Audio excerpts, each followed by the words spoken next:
35절 말씀입니다. 사도행전 23장 23절부터 35절 말씀 교독으로 읽도록 하겠습니다. 백부장 둘을 불러 이르되 밤 제3시에 가이사라까지 갈 보병 200명과 기병 70명과 창병 200명을 준비하라 하고,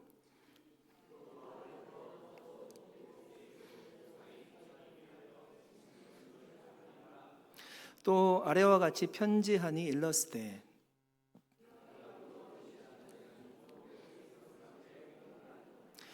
이 사람이 유대인들에게 잡혀 죽게 된 것을 내가 로마 사람인 줄 들어 알고 군대를 거느리고 가서 구원하여다가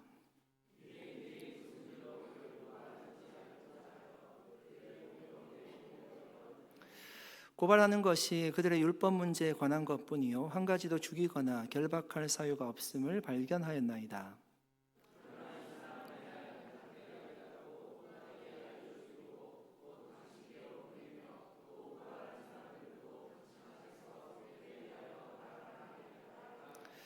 보병이 명을 받은 대로 밤에 바울을 데리고 안디바드리에 이르러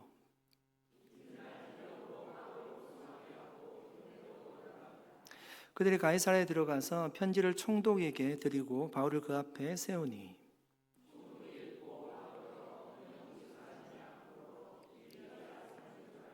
함께 읽겠습니다. 이르되 너를 고발하는 사람들이 오거든 내 말을 들으리라 하고 헤롯 공에 그를 지키라 명하니라. 아멘. 잠깐 기도하겠습니다. 하나님 아버지 감사드립니다. 주님, 이 밤에 우리가 또 교회로 모여서 하나님의 말씀을 듣고 간절하게 기도하고자 합니다. 하나님, 이 자리에 임재하여 주시고 우리가 찬양하였듯이 하나님의 섭리를 고백하고 또 하나님의 선하심을 고백하였습니다. 오늘 우리에게 말씀하여 주신 그 진리의 말씀이 우리의 마음을 움직일 수 있도록 도와주셔서 그 하나님을 또 하나님의 주신 말씀을 가지고 또 순종하며 그 삶을 삶에서 이루는 믿음의 삶을 살아갈 수 있도록 역사하여 주시옵소서. 한 분 한 분을 그렇게 붙들어 주시기를 간절히 기도할 때 예수님의 이름으로 기도드립니다. 아멘. 바울을 죽이기 전에는 먹지도 않고 마시지도 않겠다라고 다짐한 사람들이 40여 명이 넘게 있었습니다. 바울은 하마터면 그들에 의해서 죽을 뻔하였습니다. 그런데 바울의 조카가 먼저 그 일을 알게 되었고요. 천부장에게 그 일을 얘기하면서 목숨을 구제할 수 있었습니다. 천부장 그 조카의 얘기를 듣고 바울을 유대 지방을 관할하던 총독에게 보내려고 했습니다. 거기서 바울을 신문하려는 계획을 세웠던 것입니다. 당시 유대 지방을 관할하던 총독이 기거하던 데가 가이사랴라는 곳이었습니다. 23절 말씀인데요. 한번 읽어보겠습니다. 백부장 둘을 불러 이르되 밤 제3시에 가이사랴까지 갈 보병 200명과 기병 70명과 창병 200명을 준비하라 하고, 여러분 유대 시간으로 제3시는요 밤 9시입니다. 그래서 오늘 본문 31절에도 보니까 밤에 바울을 데리고 갔다라고 기록하고 있습니다. 왜? 여러분 지금 바울을 옮기는데 그 깊은 밤에 밤 9시가 돼서 출발해서 옮기려고 했을까요? 여러분 아마도 우리가 말씀을 살펴보았듯이 바울을 죽이려고 했던 사람들이 곳곳에 숨어 있었기 때문에 그들의 위협을 피해서 조심해서 몰래 밤에 호송하려고 했을 것입니다. 바울을 호송하기 위해서 보병 200명, 기병 70명, 그리고 창병 200명이 준비되었습니다. 보병은 여러분 우리가 로마 군인들의 모습을 잘 알고 있지 않습니까? 완전 무장한 군인들을 얘기하는 겁니다. 기병은 말을 타는 병사들을 얘기하고요. 창병은 당연히 창을 들고 있는 병사들을 얘기합니다. 도합 몇 명이었습니까? 제가 어려운 문제를 내는 것입니까? 보병이 200명이었고요. 기병이 70명이었고 창병이 200명이었습니다. 470명입니다. 여러분 천부장이라고 하는 군인은요, 군대 장관은요, 천병의 군사를 거느리고 있는 장군을 보통 천부장이라고 했습니다. 그런데 자신이 데리고 있던 그 1000명 중에 470명을 지금 예루살렘에서 가이사랴로 옮기기 위해서 보냈다는 것입니다. 굉장히 많은 숫자이죠. 그런데 당시 학자들의 연구에 의하면요, 실제로 천부장이 데리고 있던 병사의 수가 한 600명 정도 되었대요. 그러니까 600명 중에 470명을 보냈다는 것은요, 예루살렘을 방비할 최소한의 인원만 남겨두고요, 다 보냈다는 것입니다. 굉장히 많은 숫자이죠. 왜 이 정도로 바울을 호위하려고 했을까요? 물론 바울을 보호하려는 목적도 있었을 것입니다. 그런데 혹시라도 그가 로마 시민권자였기 때문에 중간에서 피습을 당해서 피살되면 그 문제를 자기가 다 책임져야 되기 때문에 아마 많은 군인들을 보내게 되었을 것입니다. 천부장은 여러 위험 요소가 있다는 것을 알고 그것을 고려해서 가이사랴로 보내려고 했지만, 여러분, 우리는 왜 천부장이 그렇게 완벽한 호의 속에 바울을 가이사랴로 보낼 수밖에 없었는지를 우리는 이미 알고 있습니다. 왜 그렇게 보낼 수밖에 없었습니까? 주님이 바울에게 약속하셨기 때문입니다. 내가 예루살렘에서 복음을 전했듯이 로마에까지 가서 복음을 전하게 될 것이라고 바울에게 약속하셨기 때문입니다.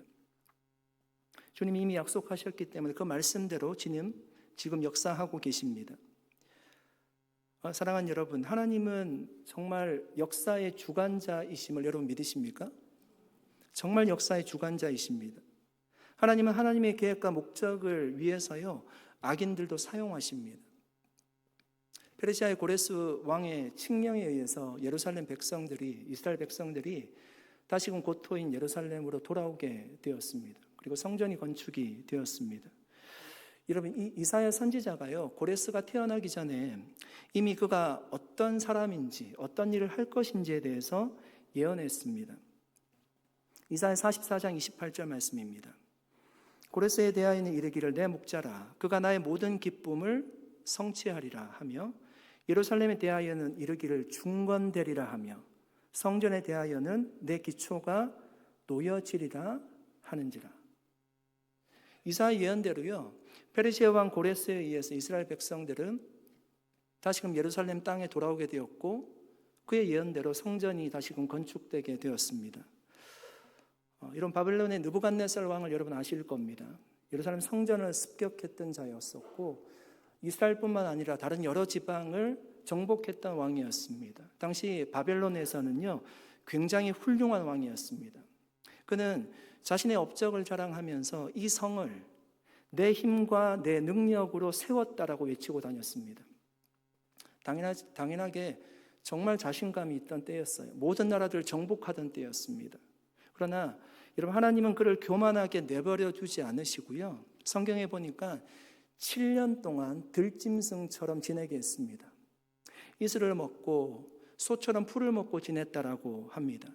그 이후에 그가 겸손히 하나님을 인정할 때 다시 왕위를 회복하게 하셨습니다. 다니엘서 4장 17절 하반절에 이렇게 얘기합니다.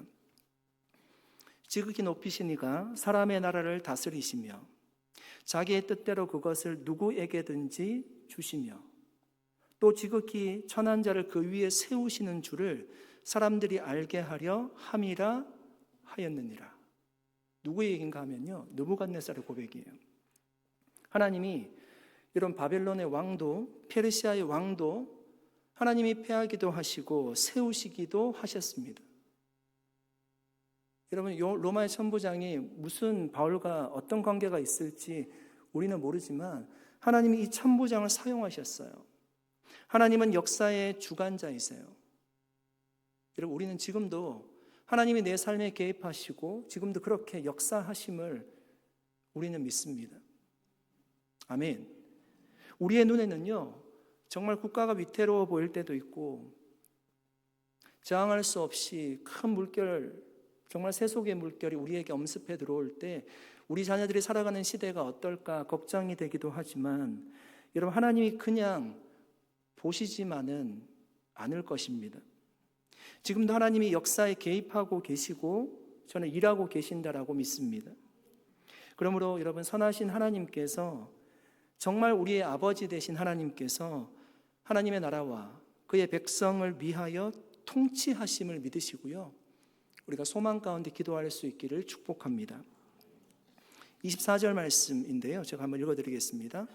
또 바울을 태워 총독 벨릭스에게로 무사히 보내기 위하여 짐승을 준비하라 명하며. 여러분, 당시 유대 지역을 다스리던 총독 이름이 벨릭스였습니다. 그는 주 52년부터 59년까지 유대 지방을 다스리던 총독이었습니다. 원래 그는 노예의 혈통이었다라고 하고요. 결혼을 통해서 신분의 상승을 이룬 사람이라고 합니다. 결국 그는 가이사라에 거주하던 이 유대인과 헬라인 사이에 충돌이 일어나서 이게 이제 그 총독이니까 이제 개입을 하게 되잖아요. 그 일 때문에 유대인들이 많이 학살을 당하게 됩니다. 그래서 58년경에 로마 그 황제에 의해서요 소환된다라고 합니다.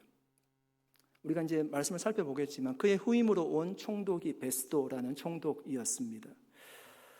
천부장은 당시 총독을 일했던 벨릭스에게 바울을 보내기 위해서 바울을 태울 짐승을 준비했다라고 합니다.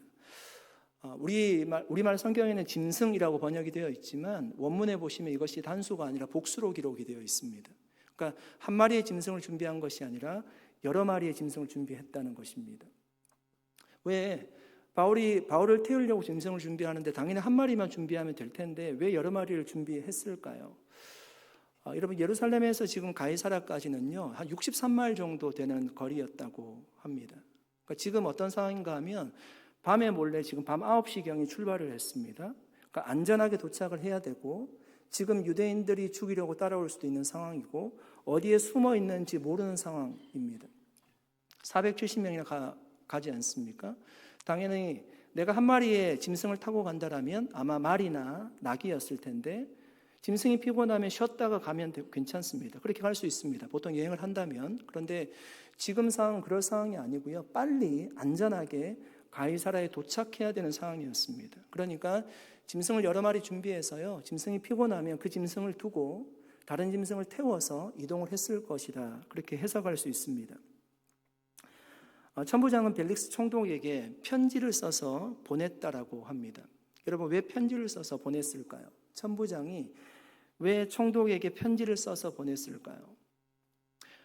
이 편지는 우리가 누군가에게 편지를 보내는 일반적인 편지가 아니었을 것이고요.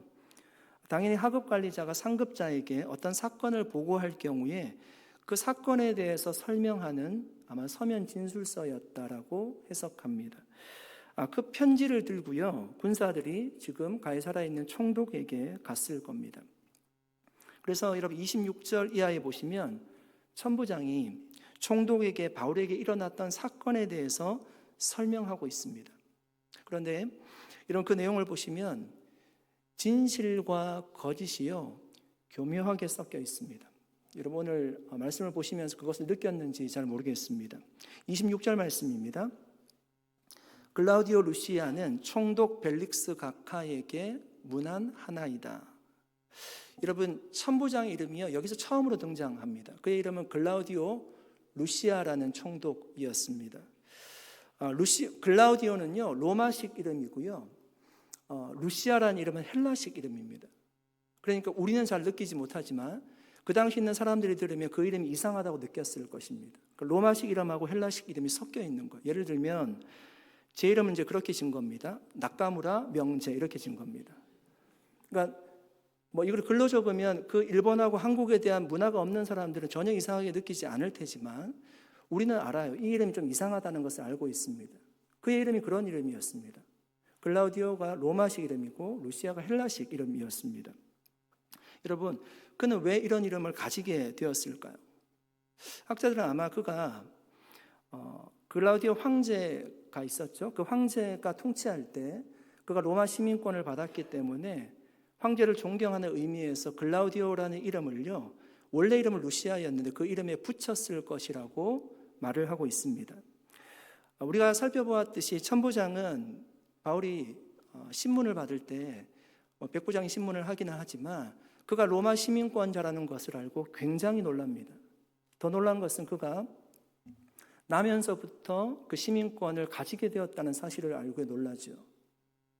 자신은 그 시민권을 받으려고요, 많은 돈을 주고 샀다는 것입니다. 아마 그 시민권을 가지게 되었을 때 우리도 여러분 미국 시민권을 가지게 되시는 분들 중에 이름을 바꾸는 분들이 있지 않습니까? 미국식으로 이름을 바꾸죠. 아마 그때 글라우디오라는 이름으로 이름을 덧붙였을 것이라고 설명합니다. 여러분, 그가 쓴 편지의 내용을 한번 보십시오. 27절 말씀입니다. 이 사람이 유대인들에게 잡혀 죽게 된 것을 내가 로마 사람인 줄 들어 알고 군대를 거느리고 가서 구원하여다가. 여러분, 천부장의 말이 진실입니까? 거짓입니까? 진실일까? 거짓일까? 천부장이 바울이 로마 시민이라는 것을 언제 알았습니까? 그러니까 우리가 추적해 보면 막 이렇게 지금 성전에서 바울이 헬라인을 데리고 들어갔다, 이방인을 데리고 들어갔다고 해서 막 지금 예루살렘 성에 소동이 나지 않았습니까? 그 얘기를 듣고 천부장이 그곳에 달려갑니다. 그렇죠? 근데 그때 로마 시민인 줄 알고 달려갔습니까? 사실 아니었어요. 그냥 그 소동을 진정시키기 위해서 달려간 것입니다. 그가 바울이 로마 시민인 것을 알았던 것은요, 바울이 이제 위협에 처하니까 영내로 데리고 와서 백부장이 신문하는 과정 가운데 알게 되었습니다. 바울이 얘기하지 않습니까? 채찍으로 때리려고 할 때 바울이 얘기합니다. 로마 시민된 자를 죄도 정하지 아니하고 채찍질할 수 있느냐. 그래서 그때 신문을 하던 이 백부장이요, 깜짝 놀라게 됩니다. 그러니까 27절 말씀은요, 사실은 거짓입니다. 이 말씀은 마치 로마 시민된 자가 유대인에 의해서 죽게 될 위협에 있으니까 그때 천부장이 내려가서 자신이 군대를 거느리고 내려가서 그를 해준 것처럼 기록하고 있습니다. 그런데 진실은 당시 천부장은 유대인의 폭동을 진정시키기 위해서 내려갔던 것이고요, 사건이 쉽게 해결되지 않을 것 같으니까 폭동의 주동자라고 할 수 있는, 사람들이 오해하고 있는 그 바울을 데리고 영내로 데리고 와서 신문하는 과정 중에 알게 되었습니다. 여러분, 지금 천부장이요, 벨릭스에게 약간의 거짓말을 하면서요, 얘기하려고 했던 핵심, 그 의도는 무엇일까요? 지금 무엇을 얘기하고 싶었을까요? 자신이 로마 시민을 최대한 안전하게 보호했다는 거예요. 자신이 이 문제를 해결하기 위해서요, 최선을 다했다고 하는 것을 어필하고 싶은 겁니다. 그러나 이것은 진실이 아니었습니다. 여러분, 사람들이 말을 할 때요, 진실과 거짓을 교묘하게 섞여서 얘기할 때가 너무나 많습니다. 우리도 그렇지 않다라고 얘기할 수 없고요. 근데 의도가 있는 사람도 있고 의도가 없는 사람도 사실은 있어요. 왜냐하면 시간이 지나면요, 이게 기억이 흐릿해지잖아요. 그러면 자기가 그냥 이렇게 생각하는 것이 진리라고 생각을 하게 되거든요. 그런 경우도 없지 않습니다. 아무튼 우리가 얘기하는 게 진실에 가까울 수 있도록 늘 우리를 성찰하며 고민하면서 사실은 얘기해야 될 겁니다. 28절 29절 말씀 읽어보겠습니다.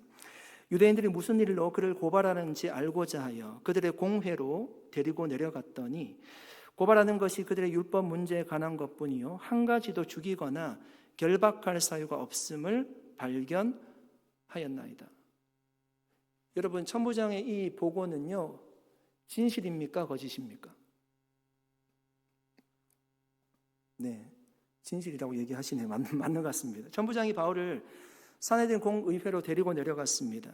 그때 그는 이제 데리고 내려가면서 유대인이 무슨 일로 바울을 고발하는지 그 진상을 알고자 했습니다. 그런데 실제로는 신문을 제대로 받을 수 없었어요. 부활 논쟁이 붙었고요. 바리새인과 사두개인들이 막 다투는 바람에 급하게 그냥 바울을 다시금 영내로 데리고 들어왔어야 했습니다. 그런데 중요한 것은요, 천부장의 판단은요, 바울과 유대인들의 충돌은 이것이 종교적인 일 때문에 충돌하는 것이지 형사상 처벌의 대상이 아니라고 판단한 거예요. 근데 이게 여러분 굉장히 중요한 겁니다. 앞으로 있을 판단에서요, 굉장히 중요한 역할을 감당합니다. 사실 거기서 어떤 결정을 내린 것은 아니에요. 근데 자신이 보니까 그렇다라고 판단을 한 거예요. 그는 얘기합니다. 한 가지도 죽이거나 결박할 사유를 발견하지 못했다는 거예요. 그러니까 글라우디오 루시아 총독은요, 바울이 무죄하다는 거예요.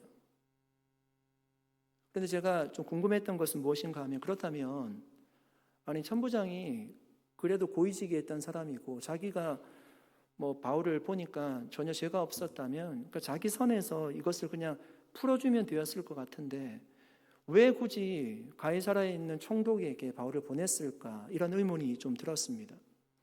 천부장은 아마도 유대인들의 반발을 우려했을 거예요. 지금 바울을 죽이려고 암살단이 조직이 되어 있고요. 이런 빌라도가 예수님이 죄가 없다는 것을 여러 번 얘기했습니다. 그런데 사람들이 바나바를 막 놓아주라고 데모하지 않습니까? 그러니까 마음에 두려움이 생겼잖아요. 이것이 자신의 정치적인 입지를 좁힐 것 같은 생각이 들었습니다. 그래서 예수를 십자가에 못 박으라고 얘기했어요. 그러니까 아마 천부장도 유대인들의 반발이 두려웠을 겁니다. 자신이 이 문제를 해결하기 어려운 거예요. 버거운 겁니다. 그래서 로마의 총독에게 보내서 이 문제를 해결하려고 했을 것입니다. 그러나 여러분, 이것 또한 하나님의 섭리였습니다. 오늘 우리가 섭리에 대한 찬양을 했었는데요, 하나님 섭리였어요.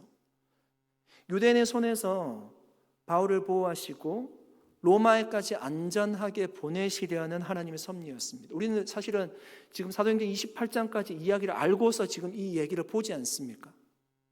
하나님이 그렇게 역사하신 거였습니다. 만약에 천부장이 자신의 소신에 따라서요, 무죄한 걸 알았잖아요. 하나도 죄가 발견되지 않았잖아요. 바울을 석방했다면 어떤 일이 일어났을까요?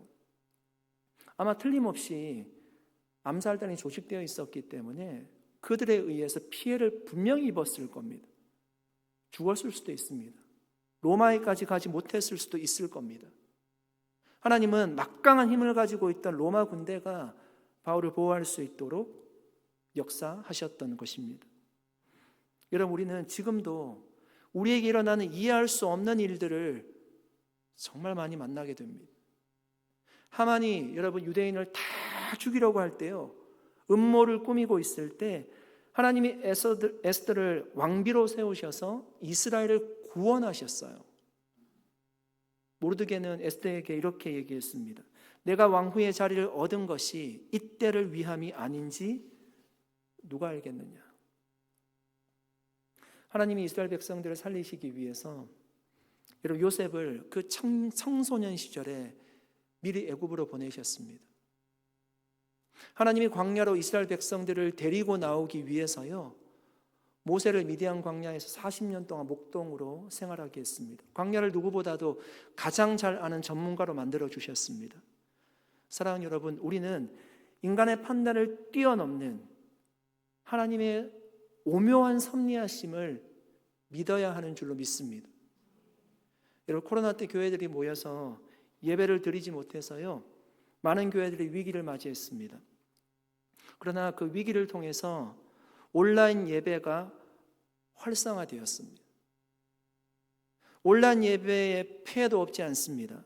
온라인 예배를 현장 예배로 착각하는 겁니다. 온라인 예배가 여러분 현장 예배를 대신하기는 어렵습니다. 여러분 집에서 예배 드려보시면 아시잖아요. 호텔에서 예배 드려보시면 아시잖아요. 온라인 예배가 예배일 수는 있지만 현장 예배를 대신할 수는 없어요. 우리의 게으름과 나태함 때문에 온라인 예배를 선택하는 사람이 없지 않습니다. 그러나 온라인 예배에 좋은 면도 있습니다. 교회를 나오기 어려운 연로하신 분들, 환자들에게 예배를 제공할 수 있게 되었습니다. 가장 많은 혜택을 본 곳은요, 선교지라고 합니다. 특별히 선교사님이 들어가서 복음 전하기 정말 어려운 곳에 온라인을 통해서 복음을 접할 수 있는 기회가 굉장히 많아졌다라고 합니다. 대부분의 선교지에서도요, 온라인을 통해서 훈련을 받기 시작했어요. 온라인 영상을 통해서 예수를 믿고 교회를 찾는 사람들이 많아졌다는 것입니다. 여러분, 이 또한 놀라운 하나님의 섭리라고 할 수 있습니다. 그렇게 우리가 계획했던 거 아니거든요. 3년 동안 여러분 처음에 코로나 걸려서 돌아가신 분들이 얼마나 많이 있습니까? 그렇지만 하나님께서 또한 이렇게도 역사를 하셨습니다. 사랑하는 여러분, 우리가 이해할 수 없는 상황 가운데서도 하나님의 역사는 진행되고 있습니다. 우리 교회를 향한 하나님의 선하신 비전도 이루어가고 계시는 줄로 믿습니다. 바울이 예루살렘에서 가이사라로 이동할 때요, 그 상황 하나하나를 다 해석을 하고요, 하나님이 그렇게 역사하실 거라고 믿고 저는 이동했을 것이라고 생각하지 않아요. 바울은 하나님의 최종 계획을 알고 있습니다. 하나님이 말씀하셨잖아요. 예루살렘에서 복음을 전했듯이 로마에까지 가서 복음을 전할 것이라 말씀했잖아요. 하나님의 최종 계획은 알고 있지만 그 하나하나 사건을 정확하게 해석하기는 어려웠을 것입니다. 하나님의 오묘한 섭리하심을 통해서 하나님께서 그렇게 역사해 가시는 것입니다. 사랑하는 여러분, 지금도 하나님은 그렇게 우리의 삶을 인도하고 계시는 줄로 믿습니다. 여러분, 정말 저를 포함해서 우리 모두가 어떤 상황에서도요, 낙심하거나 절망하거나 포기하지 마시기를 바랍니다. 힘들어요, 어려워요, 고통스러워요. 하지만 하나님이 반드시 선하게 역사하신다고 말씀하셨잖아요. 우리가 오늘 찬양했잖아요. 그분이 선하시대요. 선하시대요. 그 선하신 주님, 섭리하신 주님을 믿고 따라갈 수 있기를 바랍니다. 우리가 사명을 다하고요, 주님 나라 갈 때까지 우리의 삶을 하나님의 목적에 따라 가장 안전하고 좋은 길로 인도하실 것입니다. 그러므로 정말 하나님의 섭리의 손길을 믿고요, 우리도 바울처럼 주님이 우리에게 주신 사명의 길 믿음으로 걸어갈 수 있기를 예수 그리스도의 이름으로 간절히 축복합니다. 30절 말씀 읽어보겠습니다. 같이 한번 읽어볼까요? 30절 같이 읽겠습니다. 그러나 이 사람을 해하려는 관계가 있다고 누가 내게 알려주기로 곧 당신께로 보내며 또 고발하는 사람들도 당신 앞에서 그에 대해 말하라 하였나이다 하였더라. 여러분, 이 보고는 진실일까요? 거짓일까요? 말씀을 띄워줘야 읽을 것 같습니다. 네. 바울의 조카가 분명히 그 암살 계획을 얘기했습니다. 이 말은 사실이죠. 누가 얘기했다? 바울의 조카가 얘기했잖아요. 그래서 이것을 예방할 수가 있었습니다. 천부장은 유대인들을 몰래 바울을 예루살렘에서 빼내어서요, 가이사라로 호송해 놓고요, 아마 유대인들에게 이 사실을 알렸을 거예요. 그 뒷부분을 보시면 지금 천부장이 편지를 쓰고 있을 때는 이 사실이 이루어진 것은 아니에요. 보십시오. 그러나 이 사실을 헤아리는 관계가 있다고 누가 내게 알려주기로 곧 당신께로 보내며, 지금 편지를 쓸 때 그 뒤에 내용 보십시오. 또 고발하는 사람들도 당신 앞에서 그에 대하여 말하라 하였나이다 하였더라. 말하지 않았잖아요. 몰래 데리고 나왔잖아요.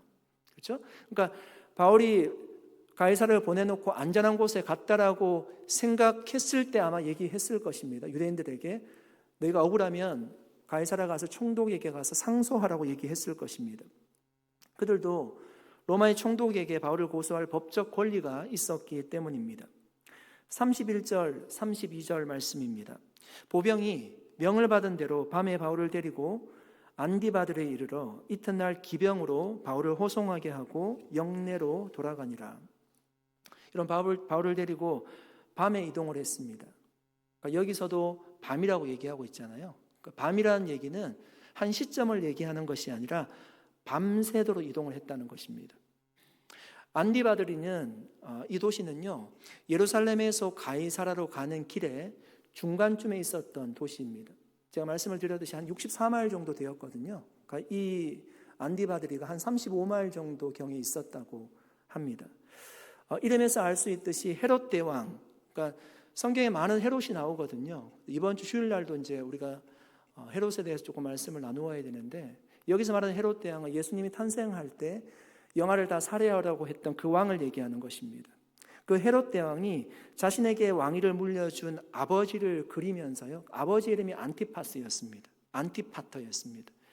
그래서 이름 자체가, 도시 이름이 안티파트에게 속한이란 이름의 뜻입니다. 안디바들이라고 이름을 지었습니다.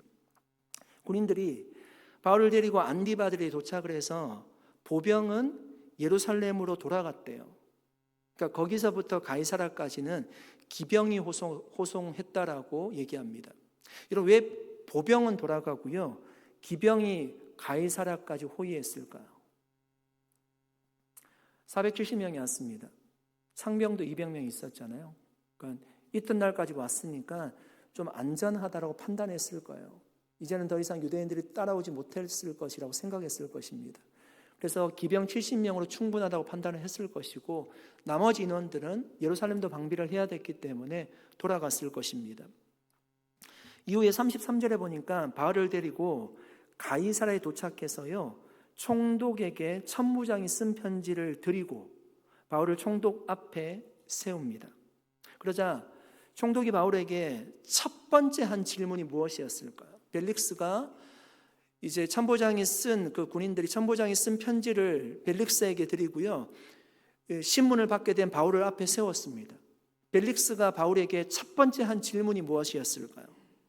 34절 말씀 이렇게 얘기합니다. 총독이 읽고 편지를 읽었습니다. 그리고 바울들로 묻습니다.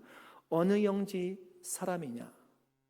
어느 영지 사람이냐? 물어 이르되 길리기아 사람인 줄 알고. 왜 어느 영지, 어느 지방 사람이냐고 물었을까요?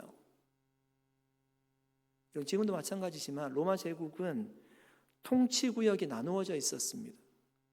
그러니까 벨릭스 총독이 다스리지 않는 지역의 사람이라면 자신이 심판할 수 없는 거예요. 그래서 어느 지역이라고 일단 물은 겁니다. 그리고 자신이 관할하고 있는 지역인 줄 알고요, 그것을 확인하게 됩니다. 아니라고 하면 그를 그냥 그 총독이 있는 곳을 다른 총독이 있는 곳으로 보내야 하는 것입니다. 당시 학자들에 의하면 벨릭스 총독은요, 유대 지역뿐만 아니라 수리아와 길리기아를 다스렸던 대사의 역할을 점하고 있었다고 합니다. 아마 그쪽을 다스리고 있던 총독이 없었던 때였을 것입니다. 그래서 길리기아 다소 출신인 바울을 재판할 수 있는 자격이 있었습니다. 벨릭스는 예비 신문을 하고요, 그러니까 어느 지방 사람인지를 묻고 예비 신문을 마치고 정식으로 바울을 신문하고자 결정했습니다. 35절 말씀입니다. 같이 한번 읽겠습니다. 35절 같이 읽겠습니다. 이르되 너를 고발하는 사람들이 오거든 내 말을 들으리라 하고 헤롯 궁에 그를 지키라 명하니라. 여러분, 헤롯 궁은 헤롯 대왕이 지은 궁전이었습니다. 어디에 있었는가 하면 가이사라에 있었거든요. 그런데 가이사라가 항구 도시예요. 그러니까 로마에서 예루살렘 왔다 갔다 하려면 가이사라 항구를 지나가야 했습니다. 그래서 로마의 총독이요, 헤롯 궁을 자신의 관저로 사용했다고 합니다. 바울은 그 궁전에 있는 어느 방에 거주하면서 신문을 받게 되었을 겁니다. 학자들은 이 바울이 아직 죄가 정해지지 않은 미결수였기 때문에 지하 감옥에는 있지 않았을 것이고 어느 방에 기거하면서 신문을 받았을 것이라고 얘기합니다. 저는 오늘 이 말씀을 쭉 묵상하면서요, 문득 제 삶의 여정을 돌아보게 되었습니다. 생각해보면 제가 생각했던 대로, 꿈꿔왔던 대로 된 것이 거의 없습니다. 별로 없습니다. 늘 그랬습니다. 늘 선택의 과정에서 두 갈래 길이 있었던 것 같습니다. 그런데 그것이 제가 원했던 길은 늘 안 되었습니다. 그때는 실망하고 좌절을 경험해야 했습니다. 그런데 오늘 말씀을 묵상하면서요, 위로가 되었습니다. 바울의 삶을 보면서 위로가 되었습니다. 하나님이 인도하시는구나. 하나님이 역사하시는구나. 하나님이 이끌어 가시는구나.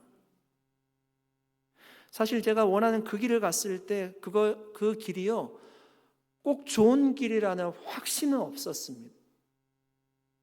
그런데 어떤 마음인가 하면 그 길을 제가 가고 싶었습니다. 그것을 하고 싶었습니다. 그것이 저희 솔직한 마음이었습니다. 그러나 지금 이 시점에서 돌아보면 한 가지 확실한 것은 그 길을 갔다면 제 인생은 지금보다 행복하지 못했을 것 같습니다. 보람되고 의미 있게 살지도 못했을 것 같습니다. 그것은 제가 확실하게 얘기할 수 있습니다. 한 비행기 조종사가 안개가 짙은 밤에 활주로에 착륙하려고 했습니다. 안개가 짙은 밤이었습니다. 그러나 아무것도 볼 수가 없었어요. 관제탑에서 무전을 통해서 방향을 알려주었습니다. 조종사는 자신의 눈으로 활주로를 확인할 수 없었지만 관제탑의 지시에 따라서 비행기를 조종했고요. 결국 안전하게 착륙할 수 있게 되었습니다. 여러분, 우리의 인생도 때때로 안개 속을 걷는 것처럼 앞이 보이지 않을 때가 있습니다. 여러분, 지금 혹시나 그렇지 않습니까? 정말 밤인데 안개도 끼어 있습니다. 전혀 볼 수 없을 것 같은 그런 상황을 맞이할 때가 있습니다. 하지만 우리가 하나님께서 주시는 말씀과 성령의 인도하심을 신뢰할 때, 그리고 하나님의 섭리하심을 기대하고 믿을 때 우리는 안전하게 하나님이 역사하시는, 또 하나님께서 우리의 인생을 끌고 가시는 그 목적지에 도착할 수 있는 줄로 믿습니다. 시편 32편 8절 말씀입니다. 내가 내 갈 길을 가르쳐 보이고 너를 주목하여 훈계하리로다. 여러분, 하나님이 우리의 인생을 주목하신대요. 누구의 고백인가 하면 다윗의 고백이에요. 하나님이 우리의 갈 길을 알려주신대요. 가르쳐 보여주신다라고 고백하고 있습니다. 시편 23편에서 다윗이 고백하듯이 인생 지팡이와 막대기로 우리를 인도하십니다. 그것이 훈계한다는 의미예요. 때로는 사망의 음침한 골짜기를 다닐지라도 그때도 하나님은 우리를 섭리하고 계십니다. 여러분, 홍해 앞에 놓인 이스라엘 백성들처럼 위기가 찾아올 때도 있지만 그때도 우리를 버리지 않고 바다를 가르시고 인도하십니다. 사랑하는 여러분, 지금도 우리의 걸음걸음을 인도하시는 하나님의 보이지 않는 손을 믿고 의지할 수 있기를 축복합니다. 하나님이 비록 어려움을 허락하실 때도 있지만 우리 또한 로마에까지, 하나님이 약속하신 그 로마에까지 안전하게 인도하실 것입니다. 그렇게 우리의 삶에 개입하시고 선하게 인도하실 주님을 소망 가운데 바라볼 수 있기를 바랍니다. 정말 오묘한 섭리 가운데요, 우리를 인도하실 주님께 기도함으로 우리가 문제를 해결받을 뿐만 아니라 정말 그리스도의 사람으로, 예수 그리스도의 제자로 우리의 인격 또한, 신앙 또한 성숙하게 되는 우리 모두의 삶이 되어질 수 있도록 주님의 이름으로 간절히 축복합니다. 기도하겠습니다.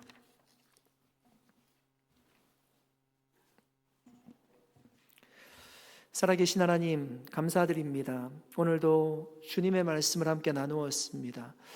하나님, 로마 군병들에 의해서 가이사랴로 끌려가는 바울이었지만 하나님께서 반드시 로마에까지 이르게 하실 것을 믿고 순종함으로 나아가는 바울의 모습, 우리가 예상할 수 없는 방법으로 로마 군병들 470명의 안위를 받으면서 가이사랴로 가는 바울의 모습을 바라보면서 우리 또한 우리의 삶에 개입하시고 인도하시는 하나님의 손길이 있음을 믿습니다. 하나님 아버지, 결코 우리가 감옥에 갇히는 바울과 같은 어려움이 있을지라도 삶을 포기하거나 또한 절망하지 아니하고 가장 선한 길로 인도하시는, 오묘한 섭리 가운데 우리를 목적지 가운데 안전하게 인도하시는 그 주님을 바라볼 수 있도록 은혜를 베풀어 주시옵소서. 감사드리옵고 예수님의 이름으로 기도드립니다. 아멘. 우리 함께 찬양하고 기도하겠습니다.